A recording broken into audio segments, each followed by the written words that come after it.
Hello friends, welcome to the course Punctuations. Today we will be dealing with the question mark. It's very easy to use and yet it holds importance. So let's see how it works out. But before that, I'm Amirtha Devrajan. I'm a student of English Literature from Delhi University. Follow me on Unacademy at this given link and feel free to contact me. You can personally mail me your queries. I have mentioned my email ID in the first few videos, or you can also put up your queries in the question and answer section. And please rate, review, recommend, share, and comment on my videos and provide me with your valuable feedback. And let me know how it was. Okay, so let's begin with the session question mark on a questioning note. Where are question marks used? I'm sure you're familiar with the concept of question marks. Our discourses are filled with questions and answers. We converse with so many people. So when we ask something, they reply back, and then they ask something, we reply. So I'm sure you're familiar with this concept of questioning and answer. So when we write, whenever we ask something, we denote a question with a question mark. It's very easy to use. So it's used at the end of questions. For example, do you speak German? What is your first name? So these are questions, simple questions. They're putting a question mark at the end.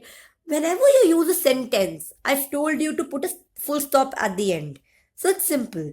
So when you're expressing something, you put an exclamation mark at the end. But when you're questioning, when you're asking something, then you put a question mark at the end. Simple enough. But keep that in mind, no question marks for reported questions or indirect questions or reported statements. Like, she asked me if I was English. Ask them where they are going. So this is more of a command and less of a question. Definitely, there is some question involved in the statement, but that doesn't mean that the question thing is overpowering the statement. What is overpowering the statement is the indirect speech. When I say that A said to B or B said to A, when the statement becomes indirect, then we do not use a question mark. It is used at the end of rhetoric. Rhetorics are the questions which are not meant to be answered. For example, who cares? When if I'm upset and I say who cares, so no one says that, oh, he cares, she cares. It's a question which is not meant to be answered. It's just a slang. Who cares?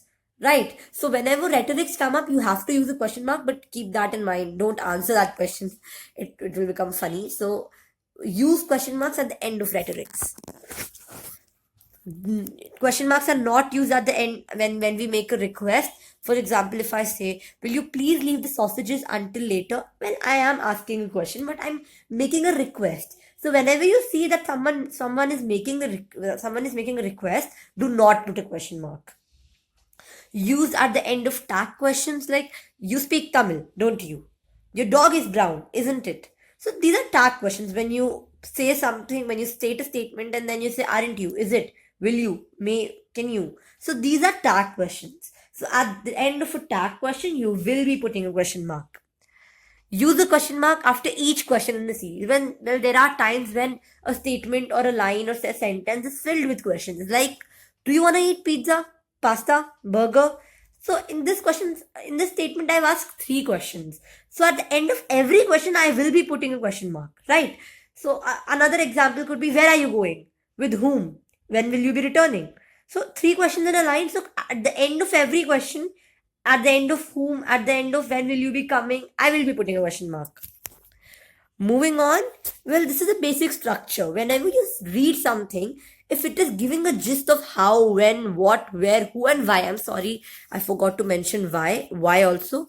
So these 5 W's and 1 H you have to keep in mind. If a question is giving you a gist of these things, if you read a question and then if you feel that someone is asking the time, that is the concept of when is coming up, that means it's a question. So question mark will become easy if you keep the 5 W's and 1 H in your mind. That is why, when, where, what, who, and H. 5 W's and 1 H. Moving on, quick tips for you. Do not use a question mark after an indirect question. I have mentioned it. For example, I asked her to pay the bill. This is not a question. This is a reported statement. So no question mark at the end. Full stop will be coming at the end. Do not put space before a question mark. Put the question mark at the end of the statement where it ends. So what is the color of the ball will not, the question mark won't come after 3 spaces. It would come immediately after the last word. Moving on to the rapid quiz, test yourself. Which of the following shows the correct usage of a question mark? I asked her to get back to me. I'm not sure about this career path. Are you mad?